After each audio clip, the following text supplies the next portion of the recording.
धर्मपीठाचे अधिकारी आणि सज्जन हो, मी आज इथे बोलणार आहे, परंतु माझे उद्गार माझी शिक्षा कमी करण्याचा यत्न आहे असं कृपा करून समजू नये. मुळात माझ्यावर झालेले आरोप हा गुन्हा आहे का हेच मला समजत नाही. वेदांचा आशय मी माझ्या काव्यातून प्रकट केला हे सत्यच आहे, परंतु तसं करण्यासाठी कुणाची परवानगी घ्यावी लागते हे मला ज्ञात नव्हतं. नुकतंच जन्मलेलं मूल मातेचं स्तन्य चोखू लागतं तेव्हा त्याला तसं करण्यासाठी कुणा अंमलदाराची परवानगी घ्यावी लागत नाही.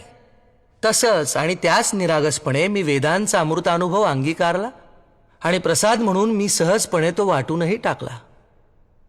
यात मी काही पाप केलं अशी माझी भावनाच नाही. वेदात उपनिषदात म्हटल्याप्रमाणे आपण सर्वजण जर एकाच ब्रह्मतत्वातून निर्माण झालेलो आहोत आणि शेवटी त्यातच विलय पावणार आहोत, तर मग हा भेदाभेद कशासाठी?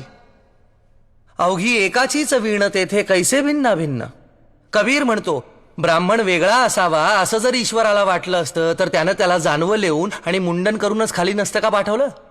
आणि मुसलमान वेगळा असावा असं जर त्याला वाटलं असतं तर त्यानं त्याला सुनता करूनच जन्माला नसतं का घातलं? कबीराचं नाव घेऊ नका.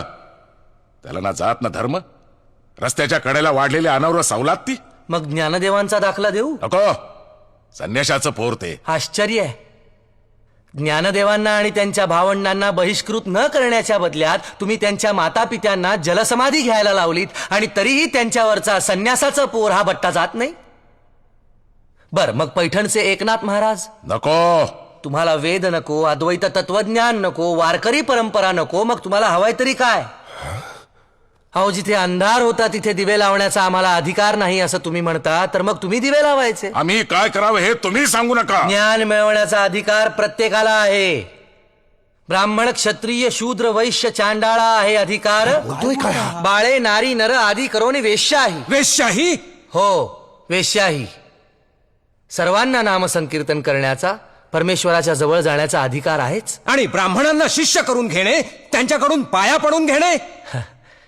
वारकरी संप्रदायात सगळेच एकमेकांच्या पाया पडतात. माऊली म्हणतात, समोरच्या माणसात असलेल्या देवत्वाला तो नमस्कार असतो. आणि मी आजवर कोणालाही शिष्य करून घेतलेलं नाही. शिष्य करणं, मठ स्थापन करणं, व्यापारी वृत्तीनं शोषण करणं ही या मंबाजी सारख्यांची कामं. तुकोबा, तुम्ही कितीही बडबड केलीत तरी स्मृती श्रुतीप्रमाणे तुम्ही गुन्हा केलेला आहे. या गुन्ह्याची शिक्षा काय आहे तुम्हाला माहितीये? स्मृती ग्रंथात सावकारी करणाऱ्या, सेवा करणाऱ्या, शेती करणाऱ्या ब्राह्मणांना शूद्र म्हटलंय. हेही तुम्हाला ठाऊक असेलच. एरवी अंत्यजांचा विटाळ मांडणारे हेच ब्राह्मण कर्ज वसूल करण्यासाठी त्यांच्याच वस्तीतून फिरतात. याला तुम्ही काय म्हणाल? का कायदा फक्त आमच्यासाठी आहे?